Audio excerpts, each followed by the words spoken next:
welcome to Recreationally Yours. I'm Jana Steib. I'm the Center Director for the JFK Community Center for the City of Florissant, and with me... I'm John Cornell. I'm the Recreation Specialist here at the James J. Egan Center.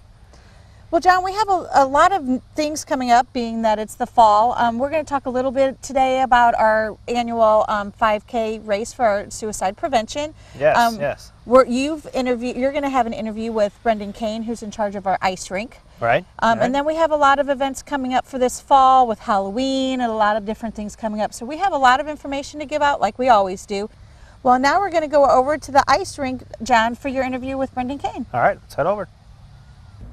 And joining me now is Brendan Kane, our Center Director here at the James J. Egan Center. And Brendan, we're standing in front of here at our Ice Rink here, which is about to open up pretty soon. Can you tell me a little bit about what's going on this year and when you expect to open up? Or? Yeah, John, thanks for having me, and we're really looking forward to getting the Ice Rink operation up and going. The grand opening date is going to be October 27th, so everybody mark it in your calendars. We'll have, as always, our public sessions are very popular, especially on the weekends. We do a Wednesday night one, which is more geared, to families, as well as the Sunday afternoon. But we do have a Friday. We have a Friday evening one as well as a Saturday evening, and we get a lot of the younger kids coming out, to hang out. It's more of a social scene, so it's a good deal, a good time for the kids and families alike. And as you can see, there's no ice out there right now, but that'll change here really soon. We've got the crew in here cleaning things up right now, getting stuff going. So yeah, we're really looking forward to it. That's quite the process, right? Getting the rink ready, and what all entails going into that? Because I know a lot of people, they just show up and it's ice, but yeah, I know there's a big process in getting that ready. Yeah, there's a lot that goes into it. This is only my second year running the Ice Rink, so I'm still learning, as everyone else is. But luckily, I've got a great crew of managers that have been around for years and years. And so basically, it starts with a cleaning process. Every once in a while we have a couple of birds that get up in there and do their thing out there that we have to get cleaned up. And then we've got some pipes that run underneath this concrete and some chillers. And we turn that down, and it makes the concrete, I don't know the exact temperature, but it makes it very cold. And that's how we make the ice. They lay it, layers and layers, and then they put the dots and the circles, for the hockey, because we have hockey groups that come out too. So you got to have the goals and different things. So yeah, it's a long process, but it's one that we enjoy. Kind of gets us excited for the fall and the winter time. With the winter, there's not quite as much going on outside, but luckily for us, we've got some more activities for people to take part in. Great. You mentioned some of the times and that families can come out. Mm-hmm. How much would it cost for like a family to come up here on like a Wednesday or Saturday to go just general public session? Well, for a resident family, if you've got a resident card, you can bring the whole family up for $3. Oh, that's great. Yeah. That doesn't include skate rental, but you add the skate rental in for $1.50, and we've got half of our inventory of skates. They had been getting a little bit old, and we've gotten half of them all brand new skates. And then this year, when our budget begins, when we get our new money, which I know we all look forward to, we're able to get the remainder of them. So we'll have all brand new skates for the most part, except we'll keep some of the older ones that are still in good shape, but we'll have all brand new rental skates. Okay. So if anybody had a thing in the past where the skates didn't fit or they weren't, they're a little bit older, we'll have all new skates. So bring your friends and family. We'll have a great time. So looking forward to having everybody out. And you can certainly bring your own skates up. Yeah.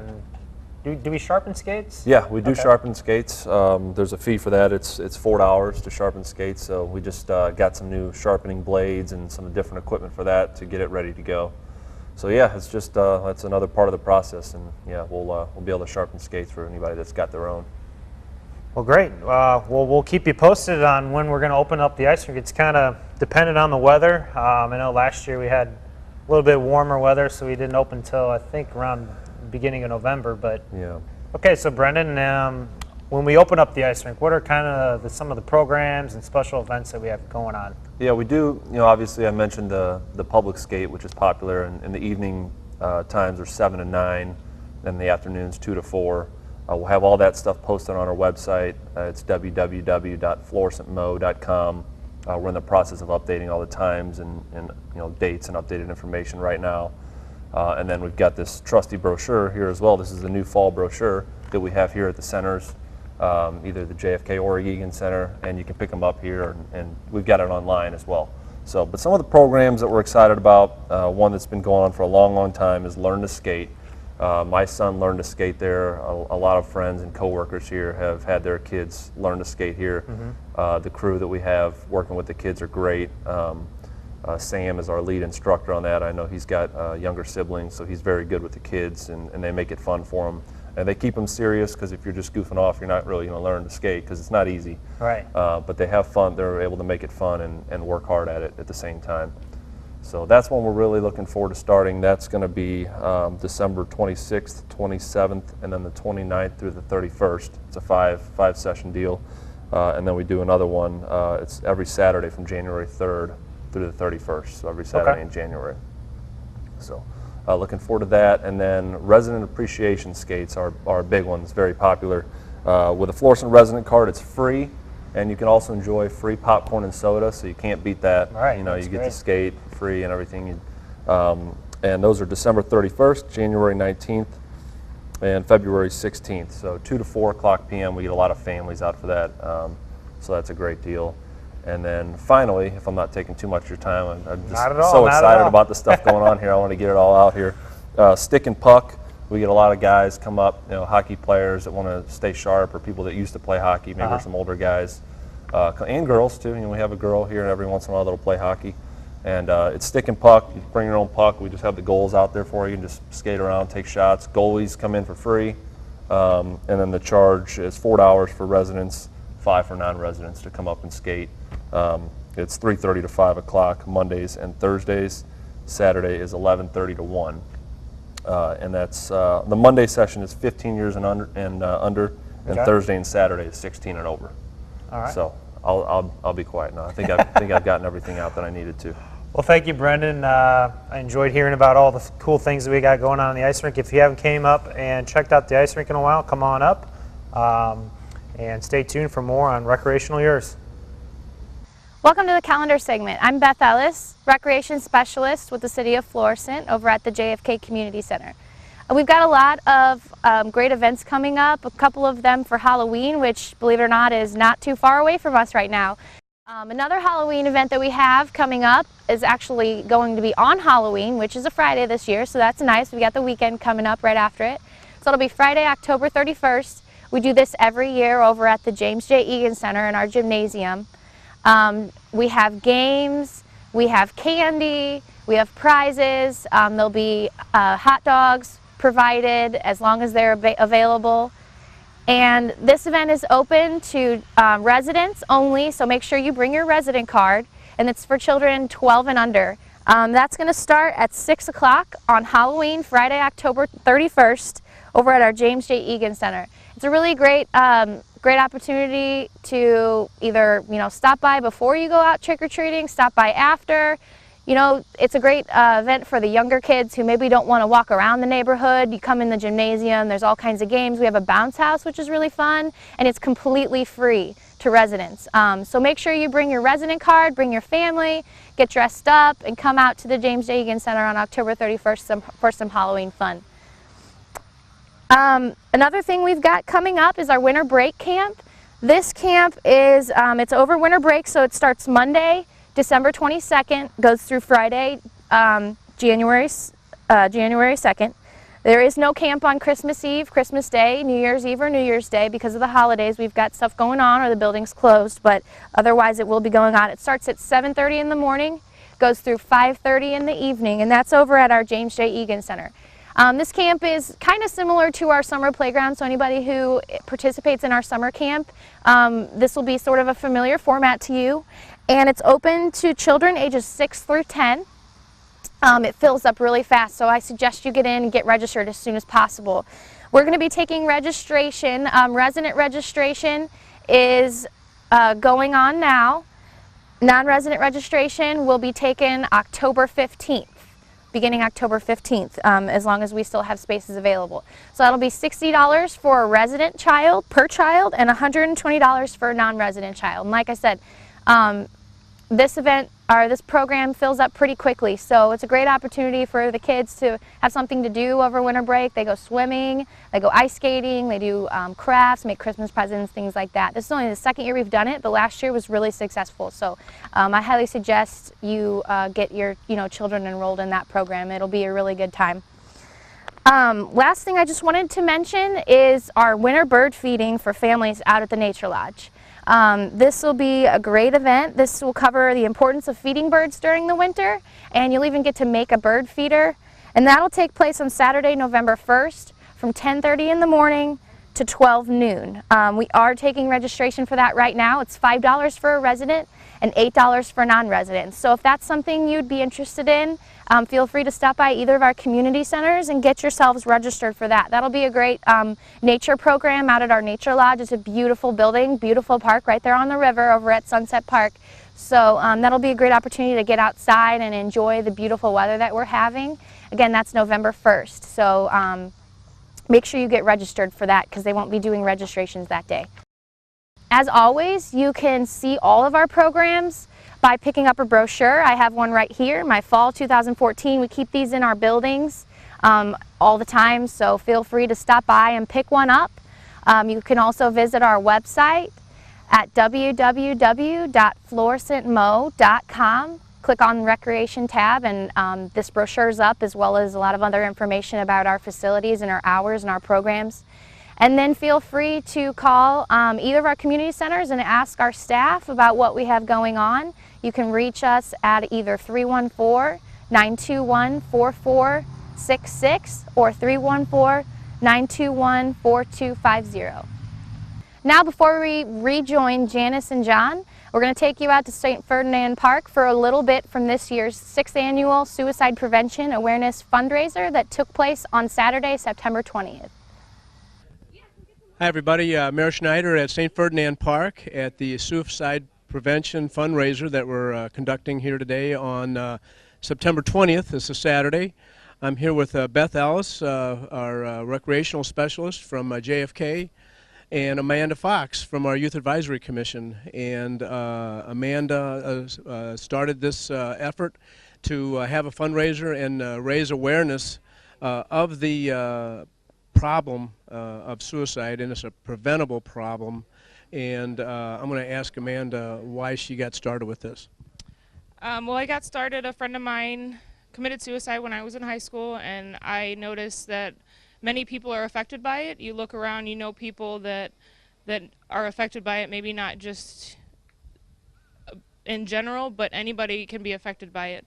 And I noticed that in the community a lot of people are affected by it, and I wanted to raise awareness and give money back to the community to raise awareness and prevent it. Well, man, Beth, tell us about Florissant's involvement this year in this event, and what all we're doing here at St. What all kinds of events do we have planned? Looks like we got softball tournaments, we had a run, we got a barbecue going behind us. So let's tell us what's going on. Sure. So Florissant puts on this event. The Parks and Recreation Department and the Youth Advisory Commission work together as the planners and organizers of the event. And so we put all of our effort to make these different events happen. So we had a 5K race this morning, we had a 1-mile walk, and we had over 100 people out here for that. Many who, as they were registering, told me that they, have lost family members or friends or, any type of people, they've lost someone and they just want to come out and honor that person and try to prevent this for others.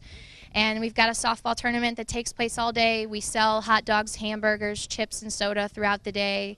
And then we have some great raffle prizes. All kinds of businesses have been so generous as to provide us with the meat for the barbecue, the prizes for the raffle. We got stuff from the St. Louis Blues, the Cardinals, the Rams. All kinds of people were very generous in helping us with this event this year.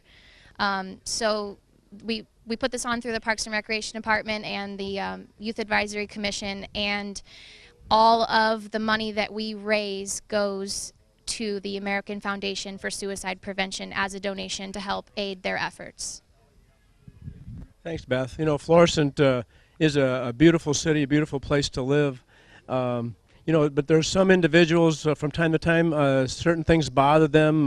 Maybe it might get started by something financial or friendship. In the case of younger people, relationships, the internet, bullying, whatever it might be. And so we all need to be more aware of it, because when we're aware of it, then we can be a friend that the person needs and encourage them to get the help that they need to get. And we're not professionals in the medical field or anything. We know that the help is out there, but it's not going to, people are not going to seek that help sometimes unless they're friends or loved ones. And often they're going to listen to friends before they'll listen to their family. It just works out that way. But family or friends, they need to intercede if they see the signs of somebody that might be suffering from some type of depression or bipolar disease. Those things are treatable with today's medicine and so forth. So they need to get to see somebody, and that's what the awareness is all about, isn't it? Isn't it, Amanda? Yeah, it is. It is a disease, and unfortunately, it does happen to take lives from time to time. But it is able to be talked about, and it is able to be prevented. Well, thanks for your efforts. I'm glad that I was responsible for the weather today. I think it's like 75 degrees out with this light breeze. You can do that every year. And I think I told you earlier that if it was bad weather, we would blame it on the president of the city council. But anyway, glad you guys got a great day. Looks like you had a lot of softball participants and runners. How many runners did we have today? We probably had anywhere from 100 to 125, maybe more. We had a lot of walk-ups, so I haven't had a chance to total it up, but it was definitely over 100 people. Oh, great. How far did they run? We had some people who did a 5K, which is 3.11 miles, and some who did a 1 mile walk. I think next month we have another 5K run in Old Town, and the Knights of Columbus is involved in that, and hopefully we'll have another successful event for that. Got a lot of good things coming up in the future. We got Old Town, we got the Fall Festival coming up, and so we'll see you guys all on St. Francis Street on October 11th. And I know we've got a lot of other different things going on. I know Beth touched a little bit on the winter break camp, but can you kind of explain that a little bit more, what's going on? Yeah, we started the program last year, and it was very successful. It filled. We take about 40 kids. We wanted to start off nice and slow to see how it went. We filled up. It's a great program because there's a lot of us parents, just like myself, who have to work during that time off, or our kids just don't have anything to do during that winter break. So we have the opportunity where from during the school break time, we have a program from 5:30 in the morning till 7:30 at night, because we do realize probably the people who are going to participate are those parents who have to work during that time. Right. Now they don't have to ruin and use all of their vacation time to be off with their kids, and they can actually maybe have a vacation during the summer, because I know I use all my vacation time to stay home when my kids are off of school. And it's great because we alternate. One day we'll go swimming. The next day we'll go ice skating. So last year, the way things fell, we ice skated 4 times and we went swimming twice. I'm not sure how things are going to fall. The first day this year is going to be before Christmas, so we'll probably make some Christmas presents that first day. We'll do a lot of craft activities. Now, the real programmatic part of the time is just going to be like our day camp between 9 in the morning and 3, but we do want to open our doors because, like I said, we do realize that probably the people coming are the ones who are going to be doing, needing that before and after care time. Right, so right. That's the same, but the price is all inclusive. So it's very inexpensive. It's about a 2-week program. Okay. Basically, we start the Monday of that Christmas break time, but the only days that we don't go are Christmas Eve and Christmas Day, and then New Year's Eve, because we have so much going on here in the building anyway, and New Year's Day. But other than that, Monday through Friday up until at least some of the schools start. I'm sure some of them start later, but it actually covers all of my kids' time off at school, so it works perfectly for me. And if nothing else, parents only have to take a day or 2 off with their kids during that winter break time. So it was a really great program. They have full access. They use the gymnasium. Like I said, they go swimming and ice skating, and it was just a real fun program last year. Okay. Well, great. So we're hoping again that it'll get full. So as Beth said, the registration's starting in October, so it's never too early. We got filled up probably early December last year, so hopefully people will start registering. Great. So John, how can people find out about all of our classes and our programs? Well, there's a couple different ways. You can go on and like us on Facebook at Florissant Parks and Recreation, or you can go and on Twitter at Florissant Parks, or you can go on our website, www.florissantmo.com, and check out on our departments on our Parks and Recreation. You can see our current brochure is up there. You can also contact us here at the Egan Center at 839-7671, or at the JFK Center at 314-921-4250. And we always have to throw in our golf course. I'm going to see if you remember the number, because this is our quiz every year. So if you want to get in contact with our golf course, it is 741-7444. I did it. I always forget the number, but it's great out there, and this is the time of year you're going to want to go out to the golf course. I just took my kids golfing for the first time. I haven't gone over there yet, so we just did some chipping and putting and hitting some balls. So I'm looking forward to taking them out there this fall. Great. Well, thank you for joining us on Recreationally Yours. We'll see you next time.